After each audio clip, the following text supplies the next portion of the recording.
Welcome to Chamber Talk. Our special guest today is Dr. Thomas Lawhorne, and Dr. Lawhorne is a spinal surgeon here at Fairview Park Hospital, but he does a lot more than that. So, Dr. Lawhorne, welcome to the show. Thank you so much, Thank you for being on today. If you would, share with our viewers a little about you and exactly what it is that you do here at Fairview Park Hospital. Will do.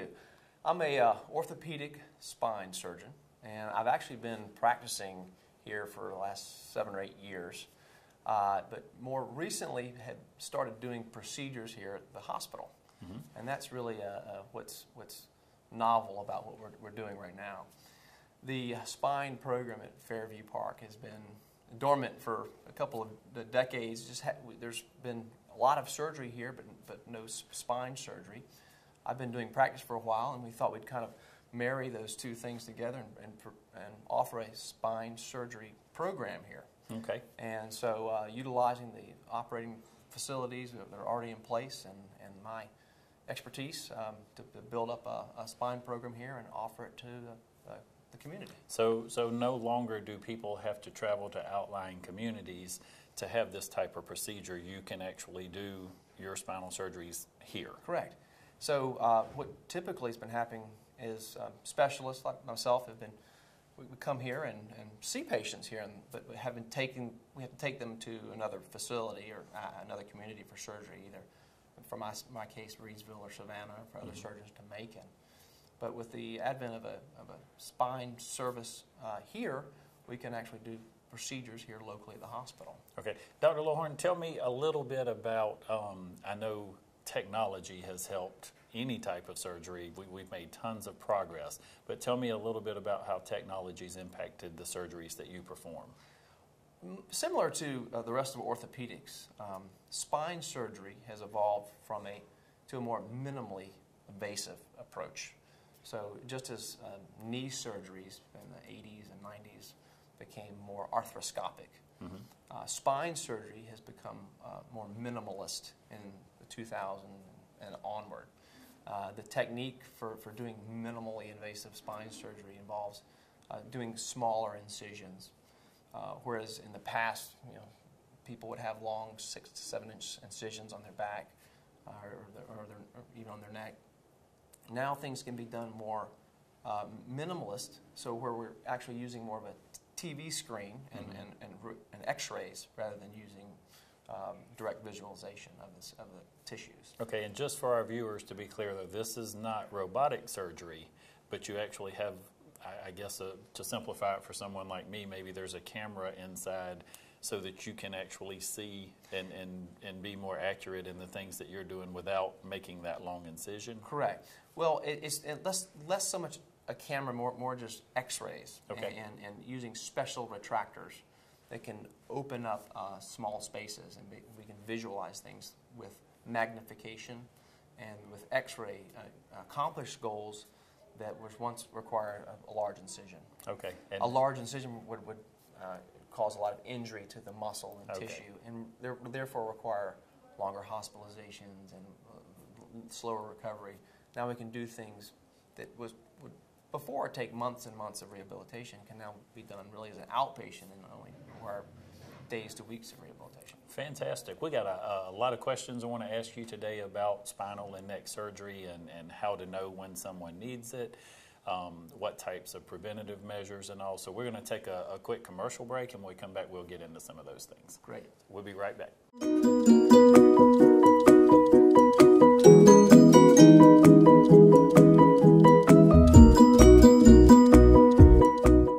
Welcome back to the show. Dr. Lawhorne, again, thank you for taking time to be with us today. Before we went to break, we were talking about some of the procedures and how technology has impacted your ability to perform surgery. What are some of the common causes that would cause someone to have to come and see you to have surgery? What types of things are we doing that would cause us to have to come see you? Well, unfortunately, just being alive causes back problems. I'd say 80% of people in the course of their life are going to have back problems and back pain. And so it's probably one of the most common reasons people see their primary care doc or emergency room or urgent care is to throw your back out. So it's a fact of life. At some point, you're going to have some back problems. Now, the good news is most back problems don't require any surgery or even involvement of a spine surgeon. Okay. Just some rest, a little bit of stretching, anti-inflammatories, heating pad can kind of get people over most problems. And it seems to be that problems associated with the back originate with lifting and using improper technique with lifting. And, the tendency for everybody to pick up something light is to bend over at the waist and try to lift it. And as things get heavier and heavier, we still try to use the back muscles. But really, bending at the knees is really the best way to lift up things, and that's the way you can preserve your back more. And I tell people, if your knees and quads aren't hurting while you're lifting, you're doing it wrong. Okay. So make because those, that's going to cause your back to hurt. Exactly. So. Exactly. And sports related, or we need proper warm up and stretching and things like that. Yeah. Really, back and neck problems originate more from work-related injuries. Okay. You can have some backaches from exercise, but really, exercise, sports, golf, those type of exercise is actually good for your back and healthy for it, and really does see like injuries, unlike my other peers in orthopedics that see injury-related activities. Sports. The back is more from wear and tear from work, lifting, those type of things. And for the, I guess, a more minor injury to the back, what do you recommend? Tylenol, ibuprofen, what works and what does not work? Yeah, so I think if your stomach can tolerate it, the anti-inflammatories are better. That's the Advil, the Motrin. Tylenol is good for pain relief. It doesn't have as much of an anti-inflammatory component. Okay. So really the Advil, Motrin, Leave, that family is better. Heating pad, rest. You can try some Bengay rubs on your back as well. Just give it a couple days of rest. What you need to think of it, as far as when do I need to see the specialist? Well, and I wanted to ask you, but so where do I then, as an individual without any medical experience, I've had minor back pain, a lot of back pain. How do I know, hey, it's time to come see Dr. Lawhorne? Good. So when you've seen either your primary care doctor and he's done these conservative things we've talked about and it hasn't quite worked out, that'd be a good time to come see the specialist. The second reason would be if this pain in your back or your neck is starting to radiate down into your legs or arms. That's a sign that there's not just a back problem going on, but a nerve compression issue. And that's really a signal to say, hey, look, we need to get someone else involved and do a little bit more investigating as to what's going on here. Sensation changes, tingling, numbness in the arms or hands, feet, weakness, those should be signs that say, hey, look, we need to bring in the specialist here to kind of look and see what's going on. Okay. And let me ask you just to clarify, and I hope this is okay to talk about, because I know there's some people just have different beliefs. I actually had a car accident back some years ago and I was referred to a chiropractic doctor. I think just personally there are some good things that a chiropractic doctor does. However, at the end of the day, they're not a spinal surgeon or a neck surgeon. Can you kind of differentiate for us why they would go to a chiropractor or maybe where they would need to come and see you where it's very important? Sure. And I think, there's a lot of great chiropractors locally that can treat these issues, especially after a car wreck. The ones I've dealt with, they know when it's time to see the surgeon. Okay.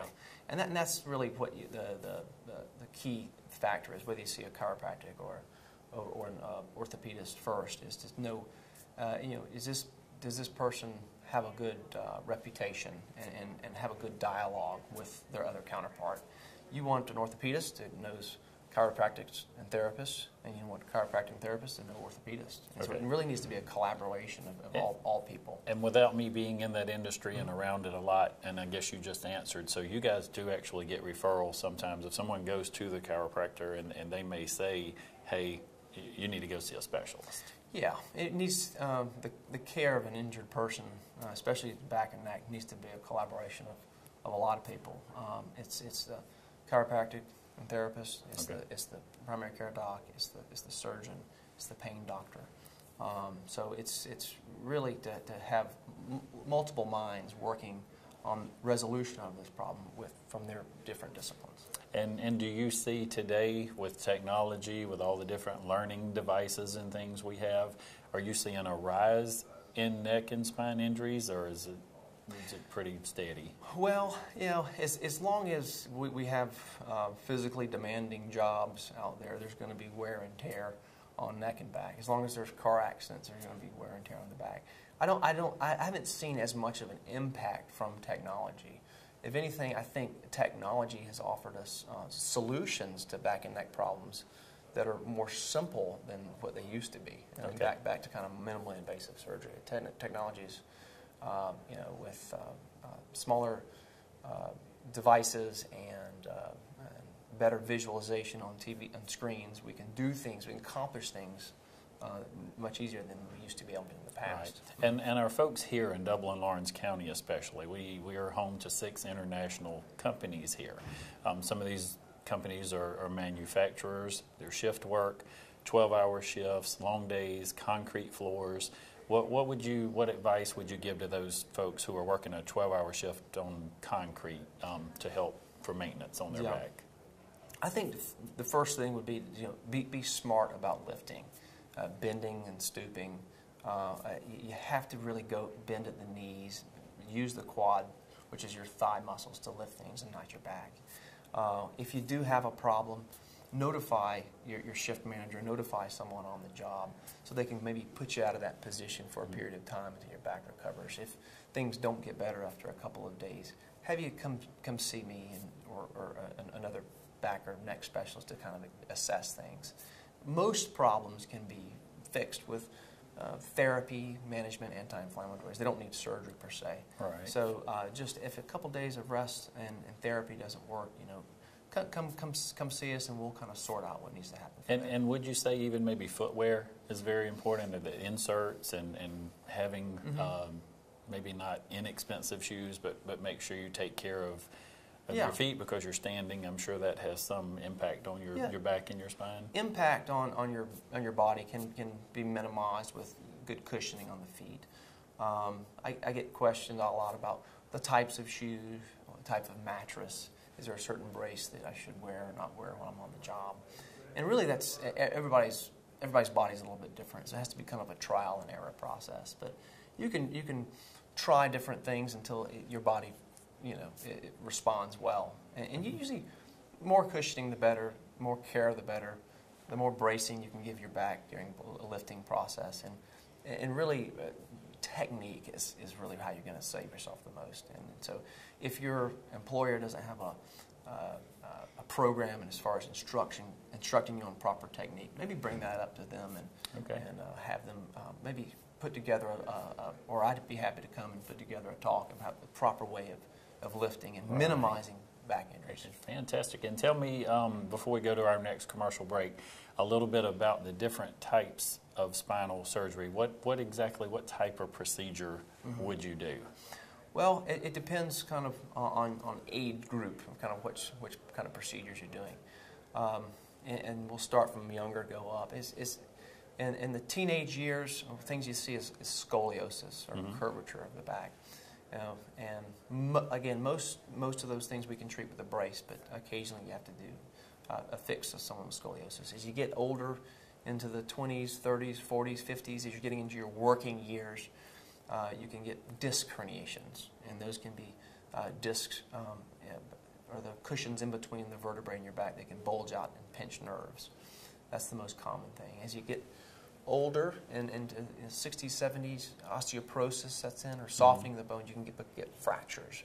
And as towards on the tail end, we can deal with fractures and help people alleviate pain from that. And what if this is a fair question to ask?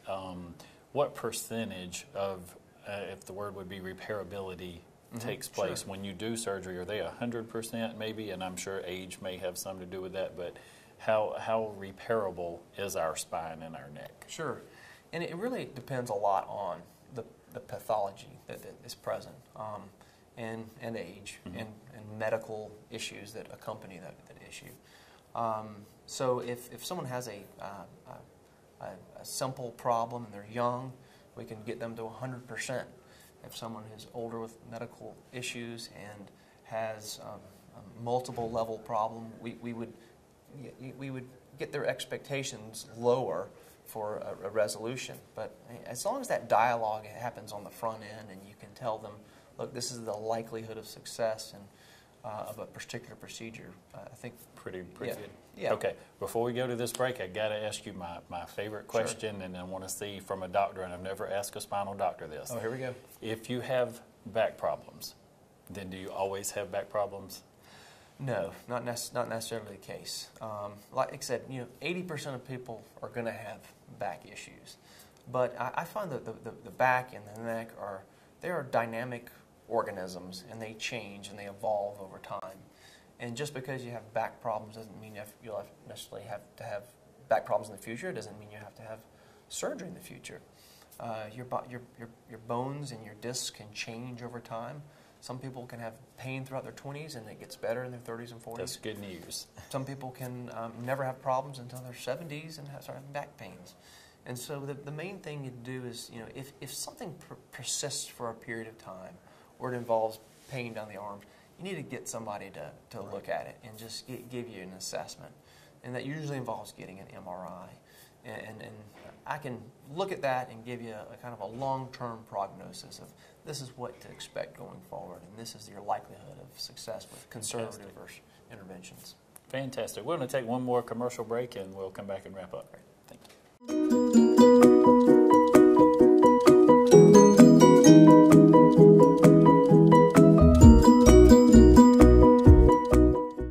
Okay, we've had a great show today. Dr. Lawhorne, again, thank you for being on the show. I'm just certainly glad to hear. I've always heard that once you have back problems, you're always going to have back problems.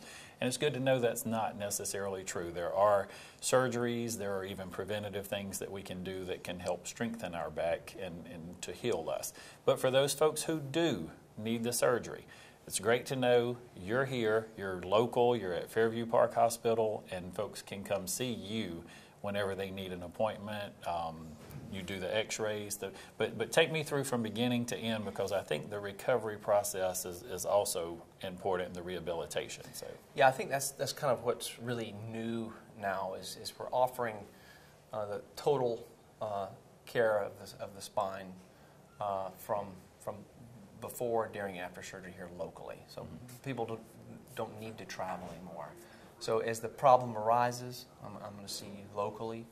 We'll get the MRI locally. We'll do preoperative therapy local. When the surgery comes to, when the date of surgery comes, we'll do it. We can do it here locally at our facilities. Postoperative care can be done here. And when we begin the rehabilitation process, we can do it here at the facilities at Fairview or in the local providers, and then get you back to work or whatever it is you need to do in life. So good that you don't just come in and do surgery and say, okay, hey, I did my part.